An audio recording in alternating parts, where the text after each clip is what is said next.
نحمدہ ونصلی علی رسولہ الکریم اما بعد فاعوذ باللہ من الشیطان الرجیم بسم اللہ الرحمن الرحیم رب اشرح لی صدری ویسر لی امری واحلل عقدۃ من لسانی یفقہوا قولی اللہم انفعنا بما علمتنا وعلمنا ما ینفعنا وزدنا علما آمین یا رب العالمین۔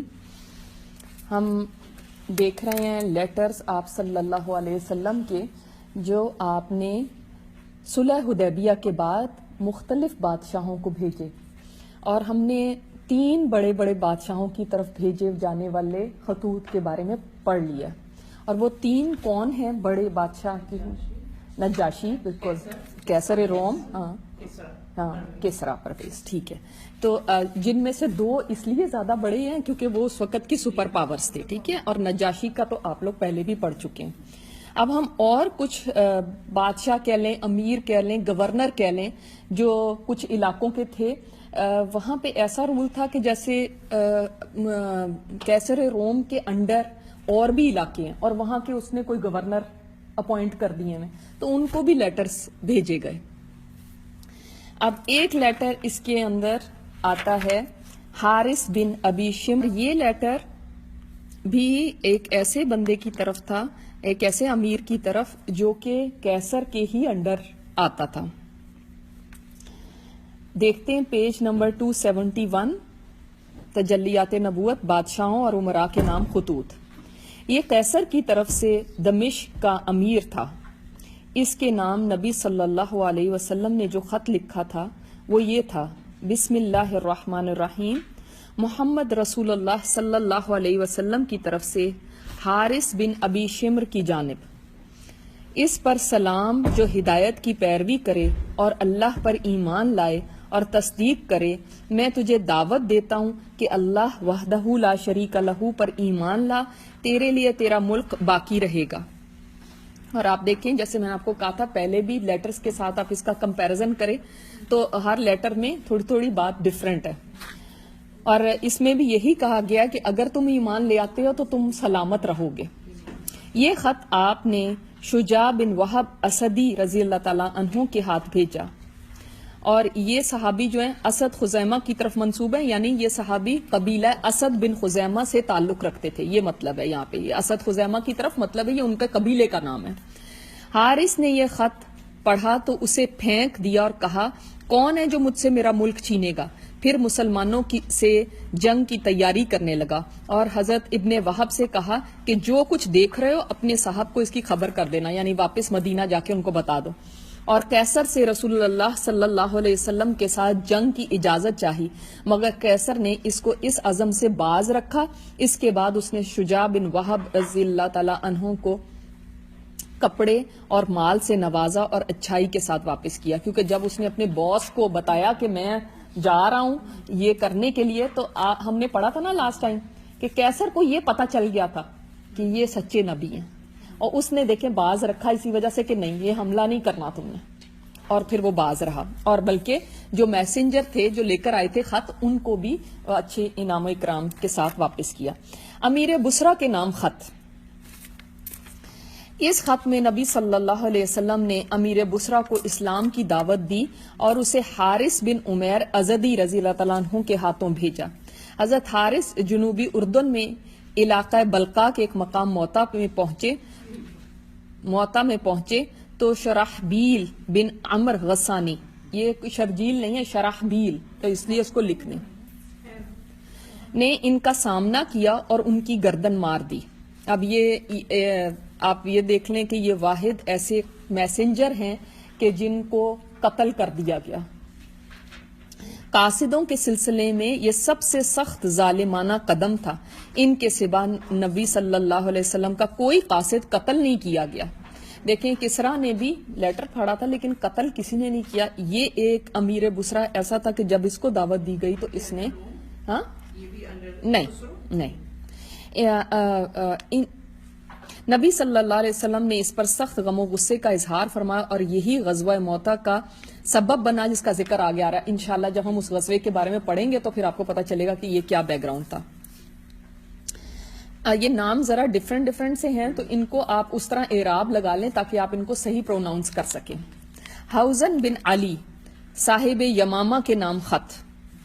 نبی صلی اللہ علیہ وسلم نے اس کے پاس یہ خط لکھا: بسم اللہ الرحمن الرحیم، محمد رسول اللہ صلی اللہ علیہ وسلم کی طرف سے حوزہ بن علی کی جانب.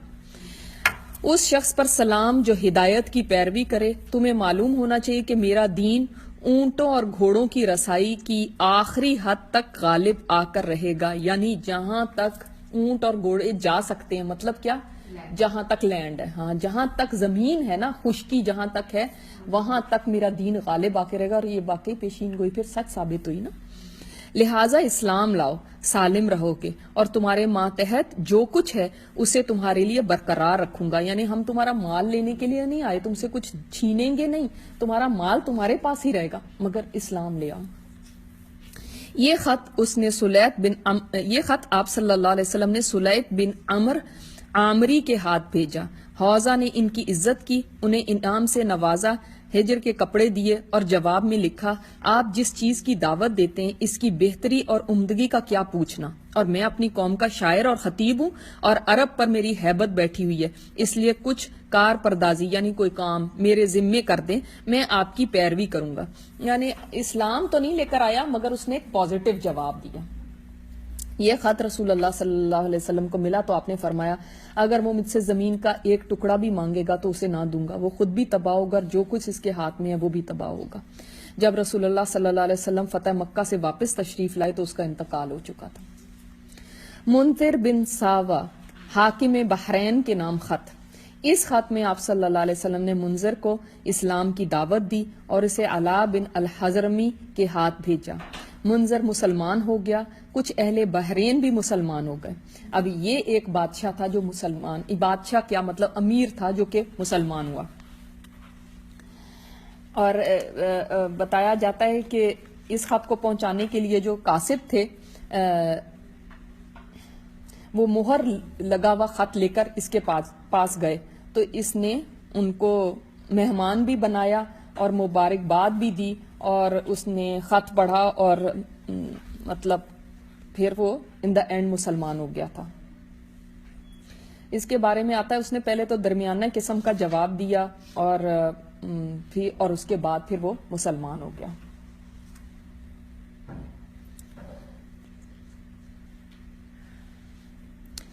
کچھ اہل بحرین بھی مسلمان ہو گئے. اس نے لکھا تھا، اصل میں یہ جو بندہ تھا اس نے لکھا تھا کہ ہمارے یہاں پہ اس نے جو خط کا جواب آپ صلی اللہ علیہ وسلم کو دیا تھا وہ بھی میں آپ کو پڑھ کے سنا دیتی ہوں جو یہاں پہ نہیں ہے. اس نے کہا تھا کہ میرے پاس یہاں پر یہود بھی رہتے ہیں، عیسائی بھی رہتے ہیں، اور بھی یعنی نیشنلٹیز رہتی ہیں، تو ان کے ساتھ کیا کیا جائے. تو آپ صلی اللہ علیہ وسلم نے ان کو ویسے ہی رہنے کے لیے چھوڑ دیا کہ ان کو ویسے ہی رہنے دیا جائے، کیونکہ آپ کسی کو بھی نہ تلوار کے زور پہ نہ زبردستی سے اسلام میں داخل نہیں کر سکتے. تو وہ جب مسلمان ہو گیا کافی لوگ بھی مسلمان ہو گئے، جبکہ کچھ دوسرے اپنے دین یہودیت اور مجوسیت پر برقرار رہے، کیونکہ اس کے ملک میں ایسے لوگ رہتے تھے. اس سے پتہ چلتا ہے کہ اس اسلامی ملک کے اندر غیر مسلم بھی رہ سکتے ہیں. ہاں، منذر نے رسول اللہ صلی اللہ علیہ وسلم کو اس کی خبر لکھی اور اس کے بارے میں سوال کیا. یہ جو میں آپ کو بتا رہی ہوں کہ اس نے پوچھا تھا کہ ان کا کیا ہوگا، یہ جو لوگ ہیں. آپ نے اسے لکھا کہ مسلمان جس حال پر ایمان لائے ہیں انہیں اسی حال پر چھوڑ دو، اور یہود اور مجوس سے جزیہ لو، اور تم جب تک درست راہ پر رہو گے ہم تمہیں تمہارے عہد سے معزول نہیں کریں گے. یعنی تمہارا یہ عہدہ برقرار رہے گا. شاہان عمان جعفر اور اس کے بھائی کے نام خط. یہ والا جو خط ہے، جو لاسٹ خط ابھی میں پڑھنے جا رہی ہوں، یہ فتح مکہ کے بعد بھیجا گیا تھا. یاد رکھیں تھوڑا آپ کو، کیونکہ اس میں پھر ورنہ کنفیوژن رہے گی.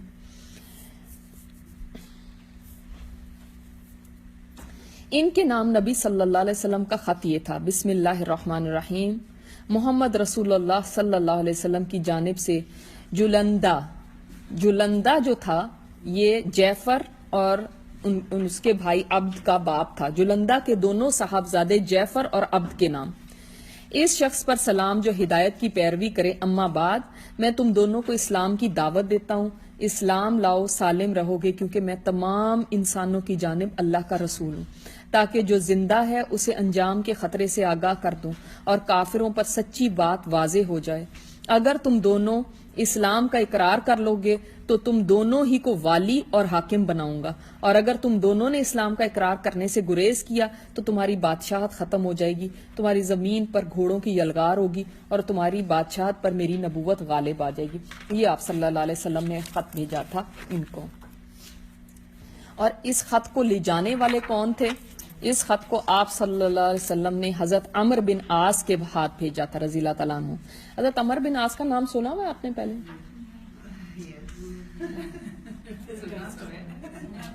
سنا سا لگ رہا ہے، کون ہے؟ وہ نہیں تھے ان کے آپ صلی اللہ علیہ وسلم کے داماد؟ نہیں، وہ نہیں، وہ ابو العاص تھے، وہ علی عمر بن عاص۔ جب عمرو نہیں اس کو پڑھنا، جب بھی عمر کے بعد واؤ لکھا ہوا آ جائے تو وہ کیسے پروناؤنس ہوتا ہے؟ عمر، ٹھیک ہے، اس کو عمرو نہیں کہنا۔ عمر بن عاص کون تھے؟ اگر میں نے ہنٹ ہی دے دیا تو پھر آپ کو کیسے؟ اچھا، یہ میں نے آپ کو بتایا نا کہ یہ فتح مکہ کے بعد یہ لیٹر گیا ہے، اور یہ one of those companies of profit ہیں جو فتح مکہ سے کچھ عرصہ پہلے ہی مسلمان ہوئے تھے، یعنی بہت دیر میں مسلمان ہوئے۔ شاباش، خالد بن ولید کے ساتھ جو مسلمان ہوئے تھے، اور آپ صلی اللہ علیہ وسلم نے فرمایا تھا مکہ نے اپنے جگر گوشے تمہارے آگے ڈال دیے ہیں۔ اور کون سی ان کی بات کوئی آپ کو یاد ہے؟ وہ بھی نہیں تھے جنہوں نے کون تھے جنہوں نے اپنا خواب بیان کیا تھا وہاں پر کہ ہر گھر میں اس طرح سے نہیں، لیکن انہوں نے یہ نہیں تھے جنہوں نے کہا تھا ایک اور ان کی بہت مشہور بات ہے، بہت بہت زیادہ بڑی بات جو ان کی ہے، میں نے آپ کو پہلے بتائی ہوئی ہے، اب بتا دوں؟ یہ ہجرت حبشہ کا نکالیں، جہاں پہ نجاشی کے سامنے دو لوگ آئے تھے مشرکین مکہ میں سے۔ مشرکین مکہ نے اپنے دو لوگ بھیجے تھے، ان میں ایک یہ تھے۔ کیوں ان کو بھیجا تھا؟ ہاں، کہ کیوں بھیجا تھا؟ کیونکہ یہ بہت خطابت میں بہت اچھے تھے، بہت اچھی کنونس کرتے تھے، بہت باہر، مطلب ان کی یہ جو جیسے ایک بندے کی ہوتی ہے نا، نہیں، ہجرت حبشہ جب مسلمانوں نے، بہت پہلے کی بات بتا رہی ہوں، جب مکہ میں پہلی ہجرت ہوئی تھی، حبشہ کی ہجرت، جس میں نجاشی کے دربار میں حضرت جعفر نے وہ تقریر کی تھی، وہ والے زمانے کی بات بتا رہی ہوں، ٹھیک ہے، کیسر والی بات نہیں، نجاشی کے اس میں۔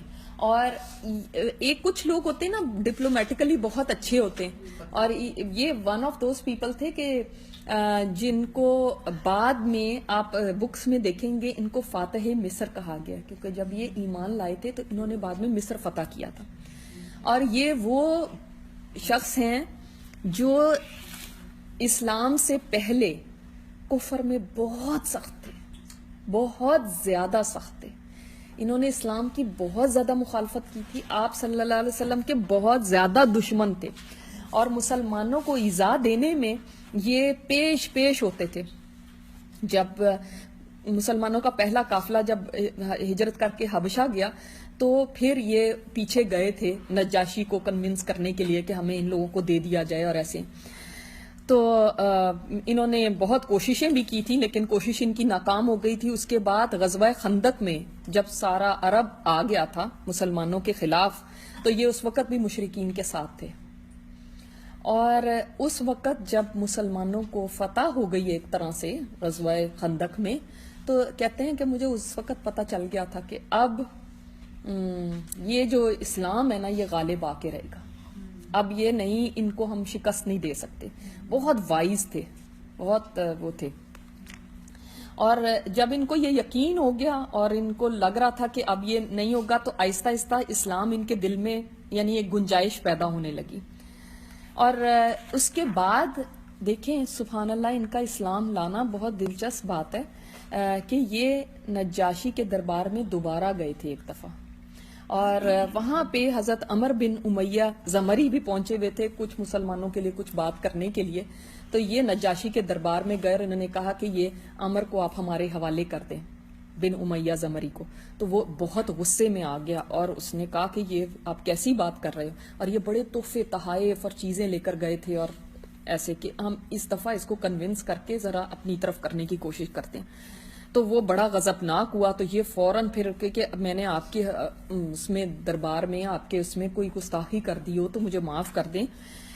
تو اس نے کہا کہ کیا تم یہ چاہتے ہو کہ میں ایسے آدمی کے قاصد کو جس کے پاس وہ ناموس آتی ہے جو موسیٰ علیہ السلام کے پاس آیا کرتی تھی, اس کے قاصد کو قتل کرانے کے لیے تمہارے حوالے کر دوں؟ تو کہتے ہیں خود ہی ان کی اپنی زبانی یہ بات ہے مسند احمد میں.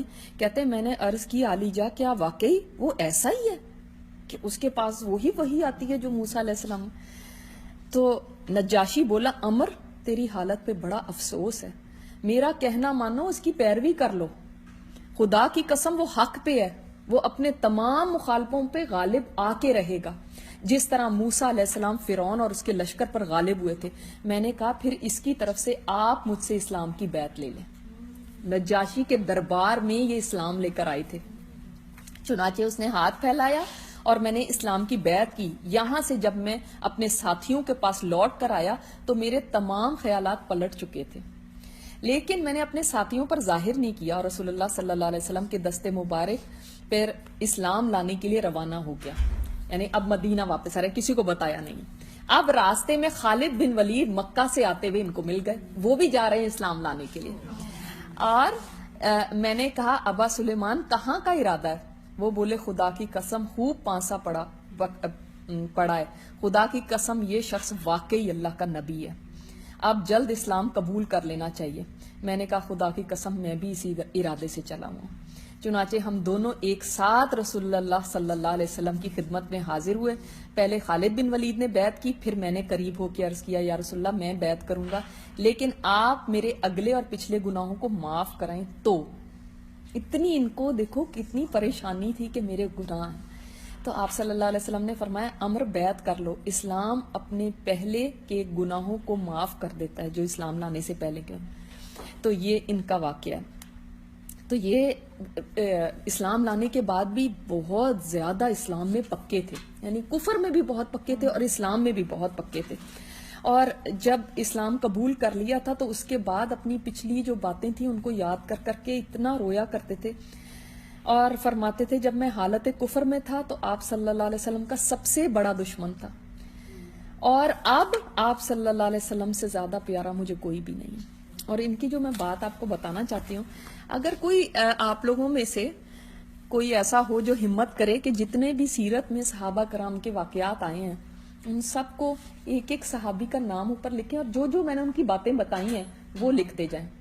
آپ کو صحابہ کرام سے جو ہے نا ایک فیملیئر ہو جائیں گے اور وہ آپ کو ایسے لگیں گے جیسے اپنے اپنے سے ہی ہیں. ابھی تو ایسے لگتا ہے نا ہاں یہ نام کچھ سنا سنا سا ہے, تو وہ نہیں ہونا چاہیے کیونکہ وہ سارے جب ہم سیرت پڑھتے ہیں کسی کا نام آتا ہے پھر بہت دنوں بعد ایک اور لیسن میں آتا ہے تو بھول چکا ہوتا ہے. اگر آپ ہیڈنگز کے ساتھ ان کے نام لکھ کے اور ان کی کیا کیا باتیں ہم نے پڑھی ہیں صرف وہ ان کے نیچے لکھ دیں تو اس سے کیا ہوگا, آپ کے پاس ایک اپنی بک ہو جائے گی جس میں سیرت ہوگی صحابہ کرام کی, چیدہ باتیں ہر ایک کی. ان کے بارے میں جو بات بتانا چاہتی ہوں وہ یہ کہ جب ان کی وفات کا وقت قریب آیا نا تو ابن شماسہ بیان کرتے ہیں, یہ مسلم میں حدیث ہے کہ ہم ان کے پاس آئے اور دیکھا کہ رو رہے ہیں بہت اور اپنے چہرے کو دیوار کی طرف پھیر لیا. ان کا بیٹا ان کو تسلی دے رہا تھا اور کہہ رہا تھا اے میرے باپ اللہ کے رسول نے آپ کو یہ خوشخبری دی ہے, یہ خوشخبری دی ہے, یہ خوشخبری, یعنی کہ آپ اتنے پریشان کیوں ہو رہے ہیں, کیوں اتنا رو رہے ہیں. تو انہوں نے اپنا چہرہ ہمارے سامنے کر لیا اور کہا سب سے فضیلت والا زاد راہ سامان, زاد آخرت کا سامان جو ہم تیار کرتے ہیں وہ اس بات کی گواہی ہے کہ اللہ کے سوا کوئی معبود نہیں. یہ سب سے قیمتی سامان ہے جو ہم اپنے لیے تیار کرتے ہیں اور محمد اللہ کے رسول ہیں صلی اللہ علیہ وسلم. میں 3 حالتوں میں رہا ہوں, انہوں نے اپنی 3 حالتیں بتائیں. میں نے اپنے آپ کو اس حالت میں بھی دیکھا ہے جب اللہ کے رسول کے ساتھ مجھے شدید بغض تھا اور ان سے زیادہ مجھے کوئی برا نہیں لگتا تھا, اتنے زیادہ برے لگتے تھے کہ ان سے زیادہ مجھے کسی سے بغض نہیں تھا. اور مجھے سب سے زیادہ محبوب یہ بات تھی کہ مجھے آپ صلی اللہ علیہ وسلم پہ قدرت حاصل ہو جائے تو میں آپ کو شہید کر دوں. سب سے زیادہ یہ تمنا تھی. اگر میں اس وقت مر جاتا تو جہنمیوں میں سے ہوتا. پھر جب اللہ نے میرے دل میں اسلام ڈالا تو میں نبی صلی اللہ علیہ وسلم کی خدمت میں حاضر ہوا اور عرض کیا اپنا دایاں ہاتھ پھیلائیے, میں آپ سے بیعت کرنا چاہتا ہوں, آپ کی بیعت کرنا چاہتا ہوں. آپ نے اپنا دایاں ہاتھ پھیلایا تو میں نے ہاتھ کھینچ لیا. آپ نے فرمایا اے عمر کیا ہوا؟ میں نے عرض کیا میرے پچھلے گناہوں کا کیا ہوگا.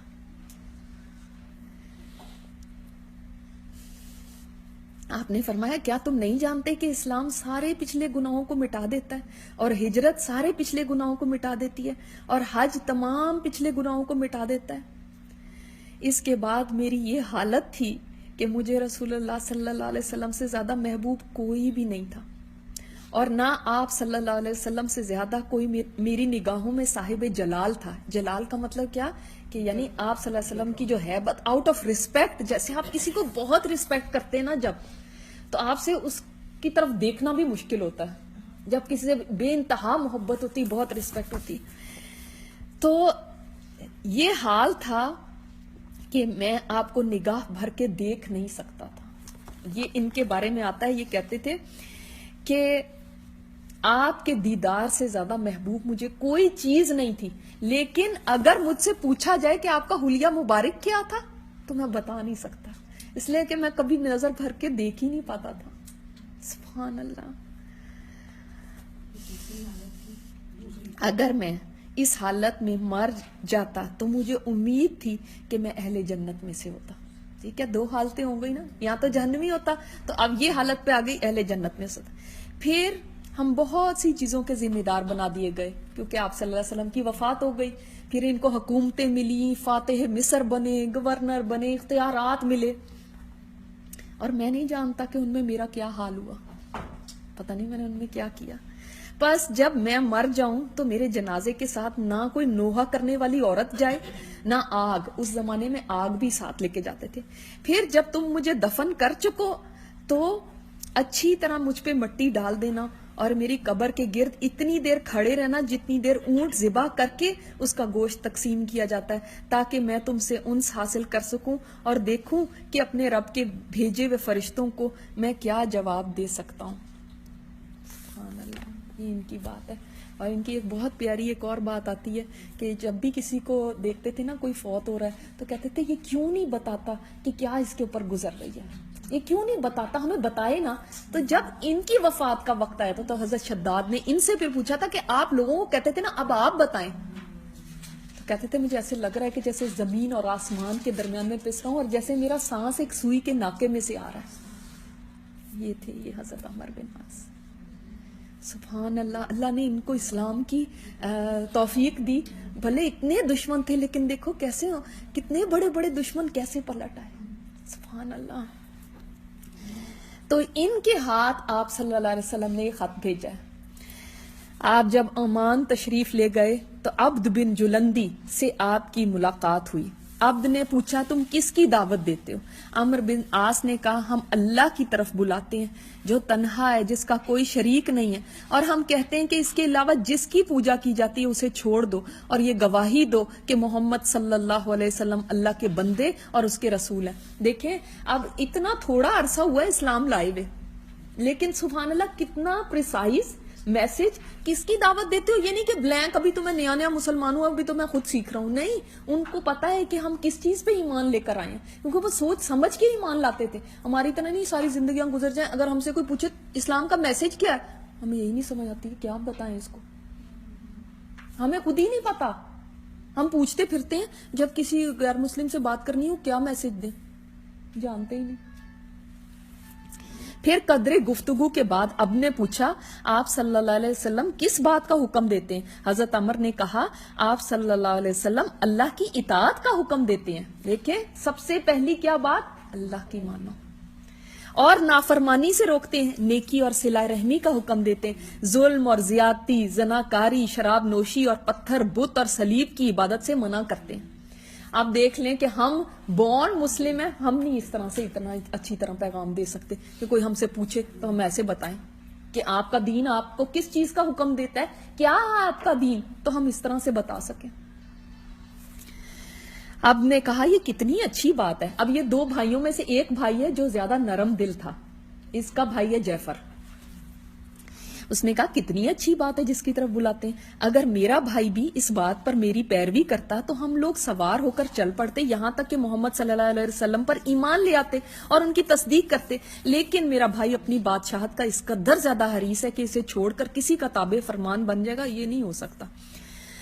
حضرت عمر نے کہا اگر تمہارا بھائی اسلام قبول کر لے تو رسول اللہ صلی اللہ علیہ وسلم اس کی قوم پر اس کی بادشاہت برقرار رکھیں گے, البتہ ان کے مالداروں سے صدقہ لے کر فقیروں میں بانٹیں گے. اب یہ لمبی چوڑی بات ہوتی ہے, یہاں پہ مختصر دیا گیا ہے, مگر یہ پتہ چلتا ہے کہ یہ حضرت عمر بن عاص جو تھے نا, یہ اس کے گھر پہ ٹھہرے اور یہاں پہ اس کو پیغام دیتے تھے, اور یہ عبد جو جا کے اپنے بھائی جعفر کو بتاتا رہا, پھر حتیٰ کہ پھر جعفر نے ان کو بلایا تھا.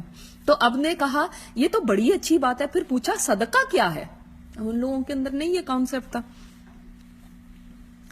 حضرت عمر نے تفصیل بتائی. جب مویشیوں کا ذکر کیا, یعنی اس چیز کا دیں گے صدقہ زکوٰۃ یہ سب, تو اس نے کہا میں نہیں سمجھتا کہ میری قوم اس کو مان لے گی, مجھے نہیں لگتا, کیونکہ ان کے پاس مویشی یہ چیزیں بہت زیادہ ہیں.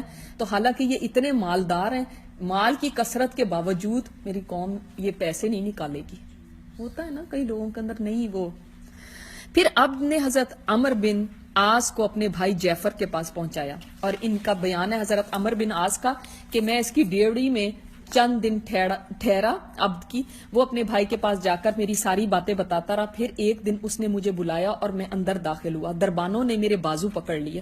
اس نے کہا چھوڑ دو, اور مجھے چھوڑ دیا گیا. میں نے بیٹھنا چاہا تو جو دربان تھے تو انہوں نے مجھے بیٹھنے نہ دیا. میں نے بادشاہ کی طرف دیکھا تو اس نے کہا اپنی بات کہو. تو میں نے وہ جو لیٹر آپ صلی اللہ علیہ وسلم کا تھا وہ اس کے حوالے کر دیا.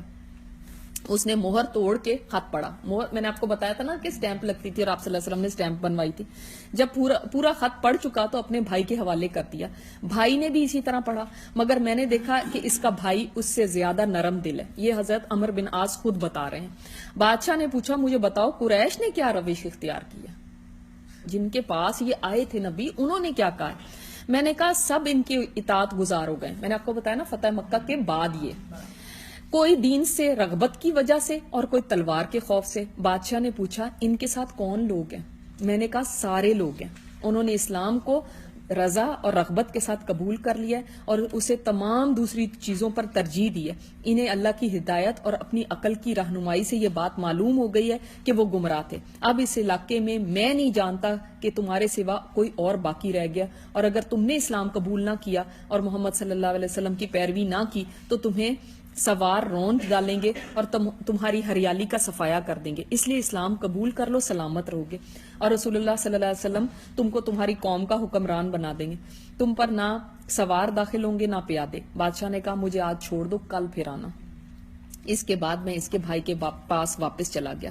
اس نے کہا عمر مجھے امید ہے اگر بادشاہت کی ہرس غالب نہ آئی تو یہ اسلام قبول کر لے گا. کون سی چیز ہمیشہ بادشاہوں کے راستے میں رکاوٹ بنی ہے؟ بادشاہت, حکومت. کہ حکومت کیسے چھوڑے.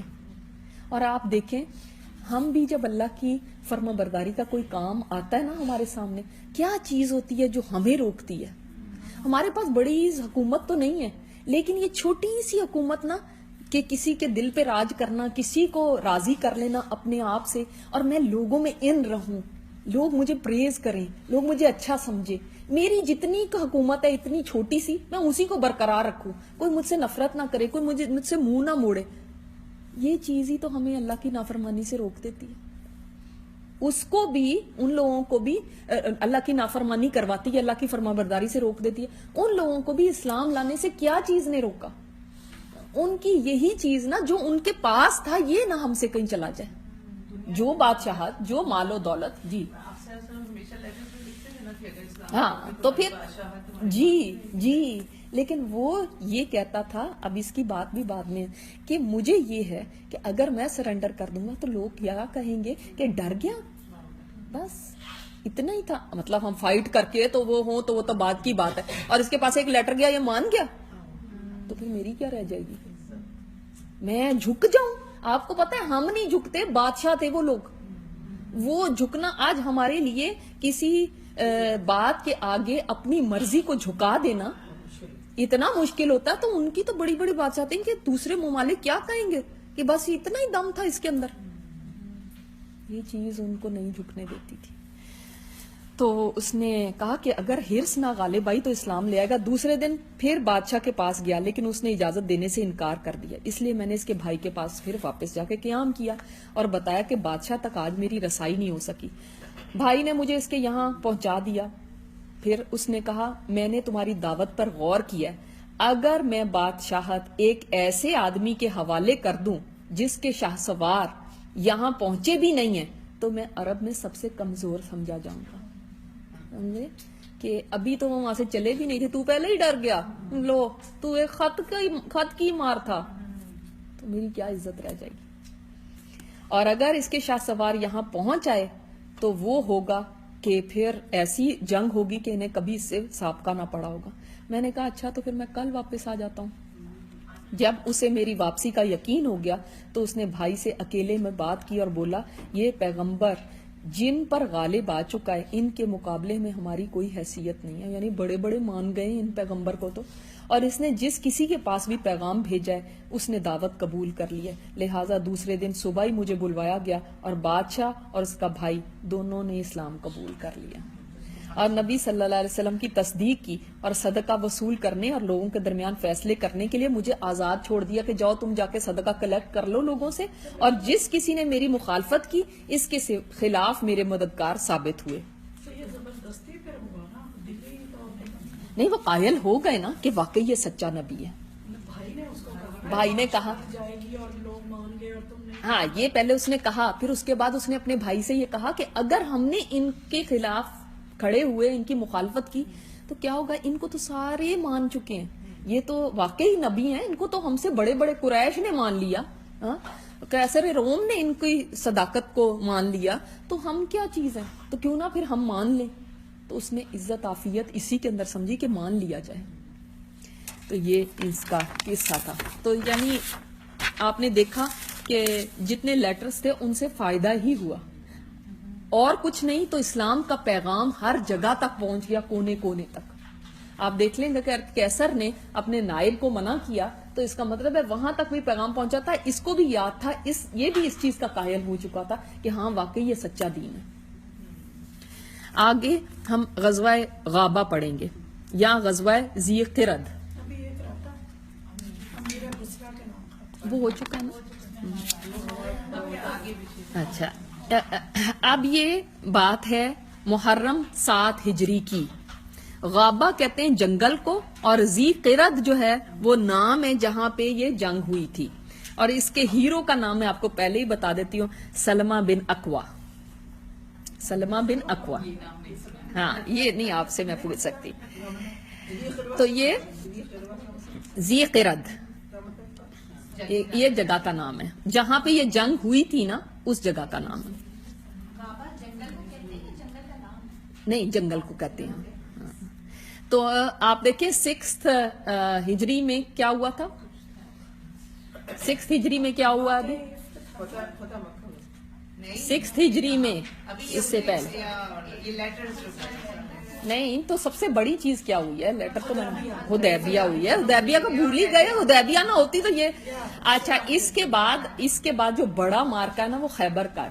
ٹھیک ہے, تو ابھی یہ جو چھوٹی سی ایک جنگ کہہ سکتے ہیں, چھوٹی سی ایک جھڑپ کہہ سکتے ہیں, وہ ہوئی ہے. کوئی بہت بڑی جنگ نہیں تھی, اس لیے اس کا نام آپ نے زیادہ تر سنا نہیں ہوگا, لیکن یہی ایک واحد چیز ہوئی ہے جو کہ بیچ میں ہوئی ہے. اس کے بعد پھر ہم انشاءاللہ خیبر کا پڑھیں گے. تو یہ محرم 7 ہجری میں, یعنی ابھی سن 7 ہجری سٹارٹ ہوا ہے, اس کا محرم ہی ہے کہ یہ واقعہ پیش آیا. اور یہ کیا واقعہ ہے, حدیبیہ کی صلح میں یہ بات طے ہوئی تھی کہ 10 سال جنگ بند رہے گی. اس کی بدولت رسول اللہ صلی اللہ علیہ وسلم جزیرہ العرب میں اپنے سب سے بڑے دشمن قریش سے مطمئن ہو کر مکر و دغا, غداری اور بدعہدی اور گروہوں کو بھڑکانے کے لحاظ سے سب سے گندے دشمن یہود سے حساب چکانے کے لیے فارغ ہو چکے تھے. یعنی اب قریش مکہ جو تھے وہ ٹیکن کیئر آف ہیں, کیونکہ حدیبیہ کا معاہدہ ہو گیا 10 سال کا. اب کون ایک دشمن رہ گیا ہے, یہود. تو یہود نے کیا کیا, جی